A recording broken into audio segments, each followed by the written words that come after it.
intoxicação, polícia fecha no sul do estado frigorífico que vendia marcas conhecidas de forma irregular. As etiquetas eram alteradas para que os produtos fossem vendidos fora do prazo de validade. Polêmica à vista, especialistas alegam que um medicamento que acelera o crescimento de suínos não faz mal à saúde. O uso dele chegou a ser proibido em diversos países. E na primeira reportagem da série Educação Responsabilidade pelo Futuro, vamos mostrar como a greve dos servidores do Instituto Federal está atrasando a vida dos jovens que em breve vão entrar no mercado de trabalho. No futebol, o Criciúma continua cada vez mais longe do grupo de acesso. Ontem o time ficou no 0-0 com o Atlético Goianiense. E pela Copa do Brasil, o Figueirense, que vai muito mal na Série A, enfrenta o Santos daqui a pouco no Orlando Scarpelli. A feira já está no ar.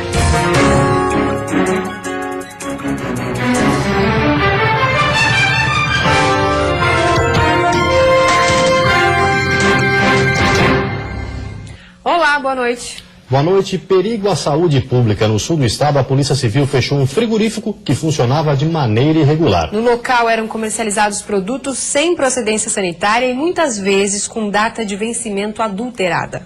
O frigorífico é bastante conhecido na região de Tubarão. A empresa revendia carnes e frios para mercados e também diretamente para a população.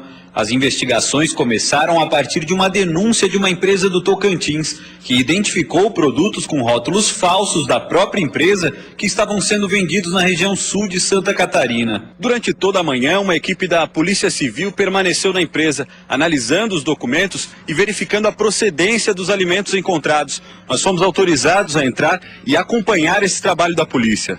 A empresa, bastante organizada, possui diversas câmaras frias. Nesta, um pedaço grande de carne sem nenhum tipo de identificação. Os funcionários não souberam confirmar a procedência do produto. Eu não posso dizer que é carne clandestina, eu posso te afirmar que é carne que eles não conseguem comprovar a procedência, foram encontradas em depósito, né, e fracionada. Então, isso caracteriza também um dos crimes contra o consumidor. Em outro espaço, frios vencidos. O frigorífico comprava produtos de marcas consagradas que estavam perto de vencer e, por isso, pagavam um preço menor que o de mercado.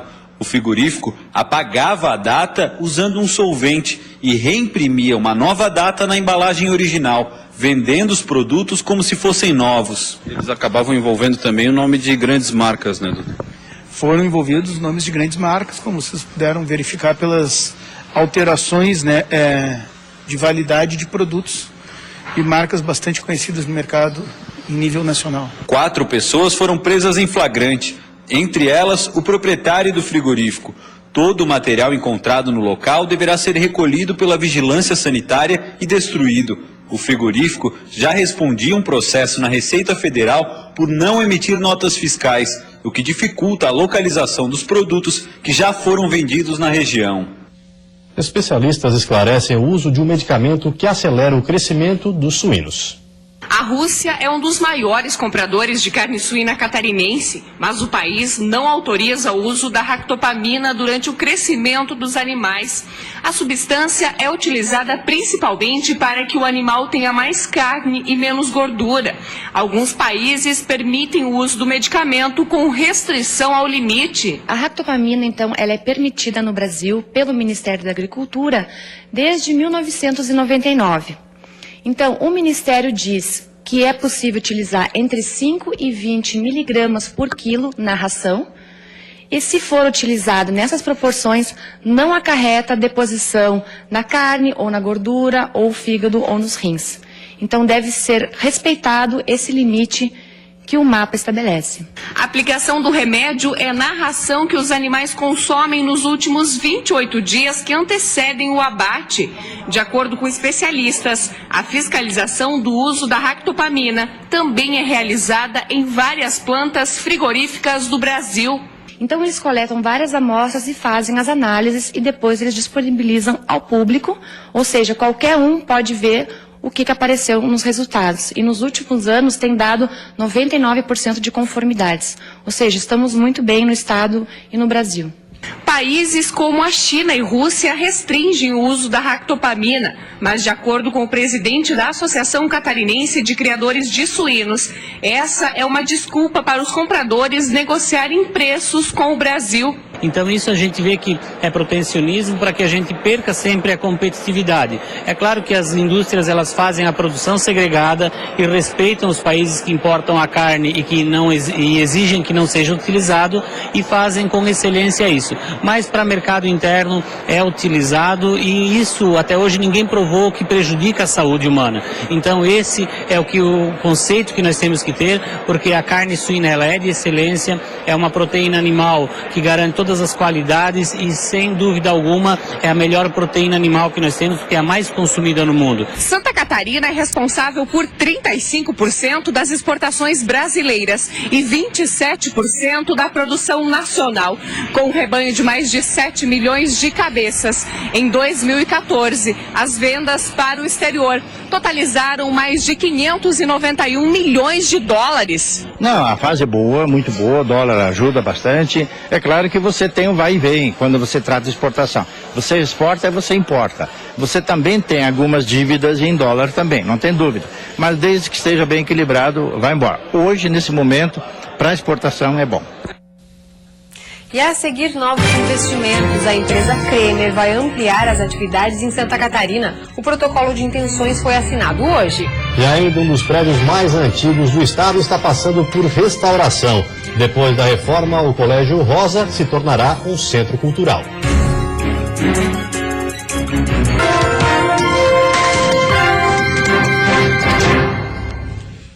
Ampliação de investimentos. A empresa Cremer firmou hoje com o governo do estado um protocolo de intenções para a ampliação das atividades em Santa Catarina. O ato foi realizado no final da manhã de hoje no gabinete do governador no centro administrativo. Com a expansão dos negócios do grupo no estado, serão gerados mais de 930 empregos diretos. Desses, 370 serão de mão de obra carcerária feminina. O protocolo firmado com o governo de Santa Catarina prevê que as detentas receberão um salário mínimo e um dia de redução de pena a cada 3 dias trabalhados. E isso também tem um impacto social relevante. Então, num momento de crise como esse, você gerar 1000 empregos, você criar um novo processo de crescimento da economia, é de fato uma comemoração importante, né? E é um momento forte aqui para nós, porque a gente vê, né, essa questão do desenvolvimento econômico e da manutenção do emprego e da geração de novos empregos salva, né? E esse é o esforço que a gente tem que fazer. A empresa se compromete a expandir o centro de distribuição instalado em Indaial, no Vale do Itajaí. Além disso, ela deverá ampliar o Parque Fabril da Embramed, em Blumenau, trazendo maior capacidade na industrialização. Fabricante de produtos de primeiros socorros, cirurgias, tratamento, higiene e bem-estar, o grupo conta com 3.000 empregados, sendo 2.000 nas unidades de Santa Catarina. 2 da Cremer e 1 da Embramed. Oficializada agora a parceria aqui entre a Cremer e o governo do estado, é hora de arregaçar a manga e começar já. Então, 1º de outubro a gente começa a trabalhar, fazer os investimentos iniciais aqui para preparar a nossa infraestrutura, para transferir a primeira unidade industrial, que deve ocorrer no começo do ano que vem. Tem que ser feito ainda no primeiro semestre do ano que vem, gerando mais emprego, mais produção e mais investimento aqui no estado.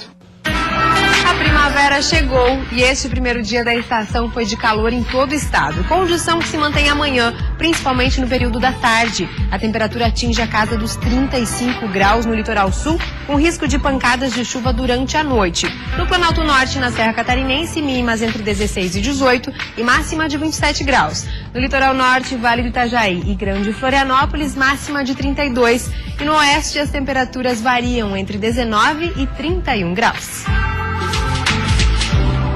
Um dos prédios mais antigos do estado está passando por restauração em Lages. Depois de anos sendo restaurado, o Colégio Rosa, como é conhecido, deve ser entregue à população. O espaço agora será um centro cultural. Já são 3 anos de restauração. A obra agora chega à etapa final. O antigo Colégio Vidal Ramos, que já foi um dos principais centros educacionais do estado, agora está se transformando num centro cultural. O Colégio Rosa, como também é conhecido, passou por uma restauração completa. E por se tratar de prédio tombado pelo patrimônio histórico-cultural, todas as características originais foram preservadas. Nós tivemos muito trabalho manual. Por exemplo, as esquadrias de madeira foram todas retiradas, foram todas lixadas, limpadas, restauradas, todas manualmente. O trabalho realmente foi muito manual e de muita dedicação dos nossos profissionais aqui dentro. As salas de aula, que antes abrigavam estudantes, vão dar espaço à arte. O Centro Cultural contará com uma série de atividades que serão oferecidas à população. Aqui nós vamos ter aulas de artes, nós vamos ter uma sala de cinema para 50 lugares, vamos ter restaurante. Então é uma obra realmente que vai trazer muita gente para fazer as visitações. Ao lado do Colégio Rosa, outro patrimônio histórico está sendo reformado. Se trata do Memorial Nereu Ramos. Aqui, depois de pronto, os visitantes vão poder conferir através de acervo um pouco mais da história do único presidente do Brasil nascido em Santa Catarina. A previsão é que as obras, tanto do memorial quanto do colégio, sejam entregues até o final deste ano. E depois do intervalo tem futebol, colecionando empates. O Criciúma fica no 0-0 com o Atlético Goianiense e perde a chance de se aproximar do grupo de acesso. E o técnico do Figueirense, Hudson Coutinho, quer um time jogando pra cima do Santos hoje à noite pela Copa do Brasil.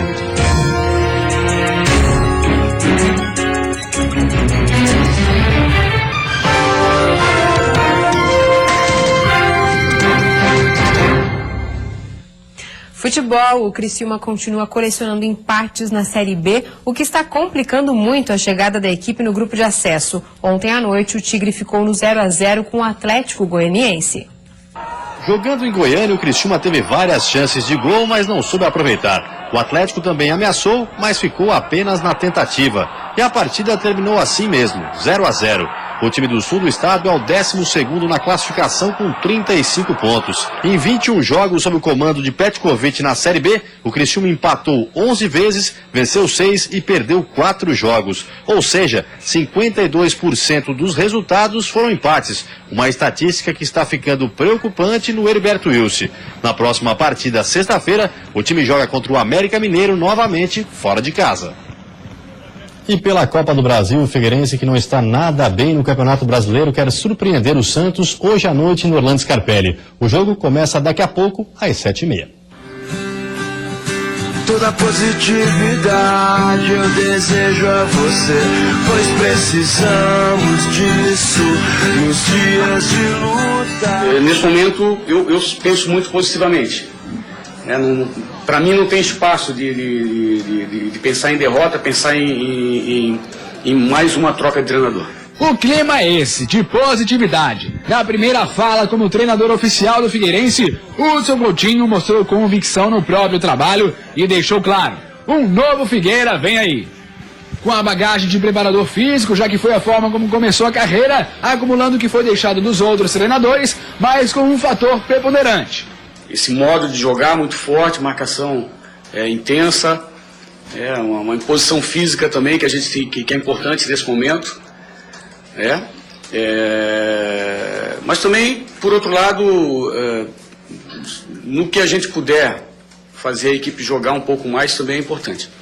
E as imposições do comandante em relação a segurar informações já começaram na preparação para o jogo de hoje contra o Santos pela Copa do Brasil. O treino foi fechado para a imprensa.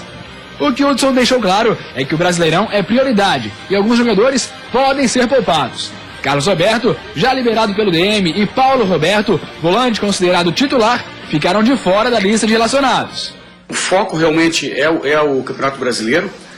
Copa do Brasil é importante, queremos vencer, queremos passar, mas o principal para esse ano é o Campeonato Brasileiro. Com mistérios, força física e confiança. A partir de hoje à noite, o torcedor alvinegro vai ter a oportunidade de ver um Figueirense com a cara de Hudson Coutinho. Um cara, de certa forma, simples, modesto, humilde, um cara companheiro, um cara amigo, um cara competente, trabalhador e com agora sim, com muito mais responsabilidade por ter essa nova função de treinador e do Figueirense ainda. Semana de luta das pessoas com deficiência. Estão sendo realizadas em vários municípios do estado ações que ressaltam a importância da inclusão social. A Ana Leia ficou paraplégica com 21 anos de idade, depois de sofrer um acidente de carro. Hoje, passados 22 anos, ela conta que a acessibilidade é uma realidade para poucos. Isso porque andar de cadeira de rodas tem sido um desafio constante. A inclusão só se vai dar a partir disso, a partir do teu acesso a qualquer ambiente, né? Seja público, particular, né, privado. Então, assim, o que hoje impede é a questão da barreira arquitetônica mesmo. E é exatamente para reforçar a luta dessas pessoas que uma ação foi realizada em Lages. No Brasil, segundo dados do IBGE, 14% da população tem algum tipo de deficiência. Mas muitos desses grupos acabam sendo esquecidos e até excluídos pela sociedade. É mostrar a capacidade do deficiente, a sua eficiência enquanto profissional, a sua inclusão na escola, no mercado de trabalho, levando ele a ter direito a uma vida social igual a de todo mundo. E nada melhor para saber como uma pessoa com algum tipo de deficiência vive do que sentir na pele o que eles sentem todos os dias. E é por isso que eu vou participar da Tenda dos Sentidos. Aqui eu vou saber e vou sentir como é ser uma pessoa com algum tipo de deficiência. Com uma venda nos olhos, eu pude experimentar a sensação de não enxergar. Tive que descobrir o que estava à minha frente através do cheiro e do toque.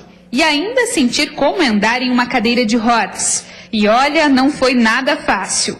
Para quem vive com essas deficiências, como é o caso da Rita, que não enxerga, o difícil mesmo é fazer as pessoas entenderem que as limitações não os impedem de levar uma vida normal. Eu acredito que a gente tem potencial e que as pessoas também possam acreditar na gente.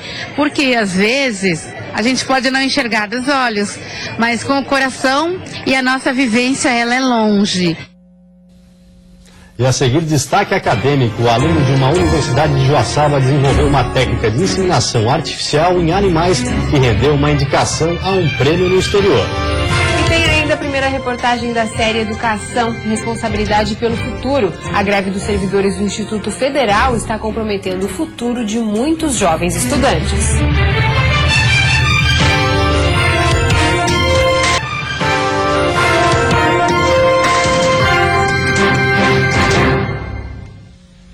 Foi criada hoje na Câmara dos Deputados em Brasília a Frente Parlamentar de Radiodifusão. O objetivo é acompanhar a tramitação de projetos que envolvam o setor. A criação da frente contou com a assinatura de 205 parlamentares. A frente deve acompanhar de perto a tramitação de projetos que envolvam o setor, a legalidade na atuação das rádios comunitárias e o processo de migração das rádios AMs, entre outras demandas. A nossa missão é resgatar o rádio AM, o rádio FM, para voltar a ter o seu devido valor, não apenas no mercado, mas na sociedade brasileira. Até porque eu vejo de comunicação que chega mais rápido ao cidadão em qualquer ponto, não importa onde ele esteja. É diferente de outros veículos. E a radiodifusão, ela precisa desse apoio aqui no Congresso Nacional. A inseminação artificial em animais é comum nas propriedades rurais do estado e, de olho nisso, um acadêmico de uma universidade de Joaçaba desenvolveu uma técnica que pretende gerar maior produtividade nesse processo. A ideia está em fase de aprimoramento, mas já levou o jovem a concorrer num prêmio promovido por uma universidade dos Estados Unidos. Desenvolver uma técnica de precisão para inseminação artificial em animais. É com esse objetivo que o acadêmico Jefferson, da 10ª fase do curso de Engenharia Mecânica, tem se dedicado há 4 anos. Um projeto ousado e que vem para auxiliar produtores de Santa Catarina e, quem sabe, do Brasil. A técnica idealizada pelo Jefferson reúne 3 equipamentos que, quando aplicados ao processo tradicional de inseminação artificial, promovem maior qualidade biológica e maior tempo de vida da célula espermática, promovendo maior eficiência ao processo. Os últimos 5 meses foram de testes e já apresentam resultados bem satisfatórios. Melhor qualidade biológica, no caso as células espermáticas durante esse processo, traz mais de 20% de células vivas ao final do processo, ou seja, aumenta a produtividade de material biológico.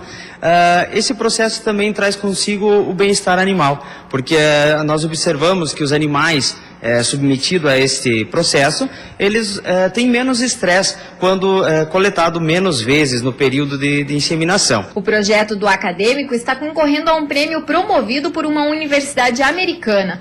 O resultado deve sair até o final do ano. Já em 2016, entra em teste a última fase da pesquisa, visando colocar os equipamentos no mercado. O que precisa agora é comprovar realmente a eficiência dele, e outro ponto é que não cause nenhuma célula, nenhum dano às células, ou seja, o espermatozoide, né, e que ele realmente venha a se refletir em um ganho de produtividade em termos de inseminação, né, venha a refletir no número de leitões nascidos, por exemplo, né. Nós já estamos em setembro e o segundo semestre letivo ainda nem começou para os alunos dos cursos técnicos e de graduação oferecidos pelo governo federal em Santa Catarina. Hoje, na primeira reportagem da série Educação Responsabilidade pelo Futuro, vamos ver como a greve dos servidores do Instituto Federal de Educação está atrasando a vida de jovens que em breve devem entrar no mercado de trabalho.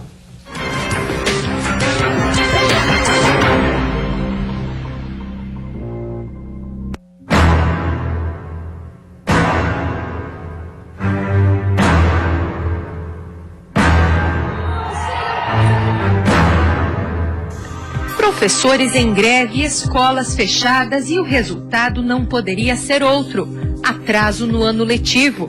Uma dura realidade que voltou a fazer parte do dia a dia dos estudantes catarinenses. Igor é um dos milhares de alunos prejudicados com a paralisação. Ele está com passagem comprada para o Japão. A viagem em família, marcada para dezembro, foi planejada com antecedência, mas pode não se concretizar, já que o ano letivo está comprometido e deve se estender para compensar os dias parados. Depois da greve, o reflexo é inevitável: a reposição de conteúdos, que vai alterar também as férias de muitos estudantes que estão na mesma situação. Foi uma decisão difícil, mas eu escolhi viajar, porque é uma viagem importante e não vale o preço. Olha, a longo prazo não, mas a curto prazo é ruim ter que fazer um semestre de novo, se acontecer, ou toda a reposição de aulas. Essa turma de amigos está preocupada. Eles formaram um movimento pedindo a volta às aulas no Instituto Federal de Santa Catarina e pretendem fazer um manifesto ainda nesta semana. Já são mais de 70 dias de paralisação, em virtude da ausência de professores e técnicos administrativos.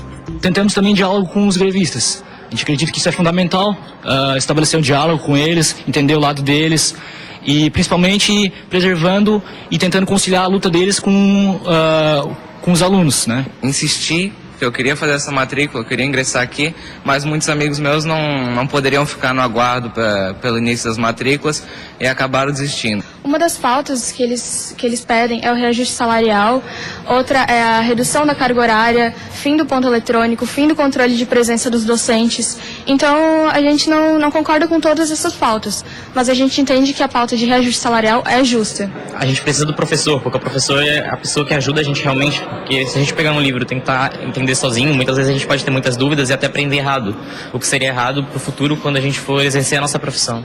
Casos semelhantes vêm acontecendo em todo o estado, onde o Instituto Federal de Santa Catarina atende cerca de 33 mil estudantes. A greve causou algum tipo de impacto em todos os 22 campos. Em 13, o calendário escolar chegou a ser suspenso pela falta de boa parte dos 2.200 profissionais. A boa notícia é que em 5 deles as aulas estão se normalizando e a expectativa é que a paralisação esteja próxima do fim.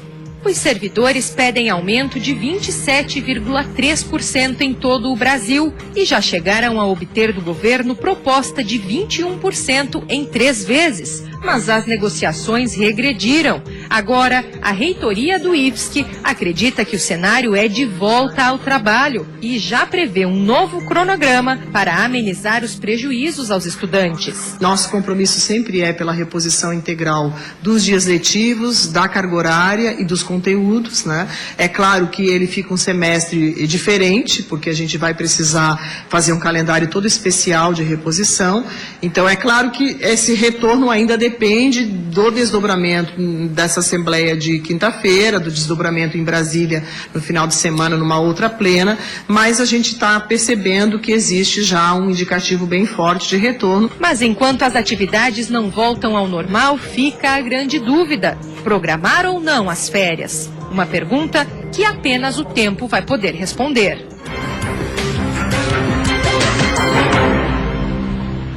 E na reportagem de amanhã você vai relembrar a greve dos professores da rede de ensino estadual deste ano e saber como a Secretaria de Educação ainda busca negociar um novo plano de carreira para a categoria. E antes de encerrarmos, vamos ver como está o trânsito ao vivo aqui na capital. Você vê imagens das pontes Pedro Ivo Campos e Colombo Salles movimento intenso em ambos os sentidos. Na Grande Florianópolis faz 27 graus nesse momento. E você fica agora com o Jornal da Band. Uma ótima noite a todos e até amanhã. Uma boa noite para você. Até amanhã.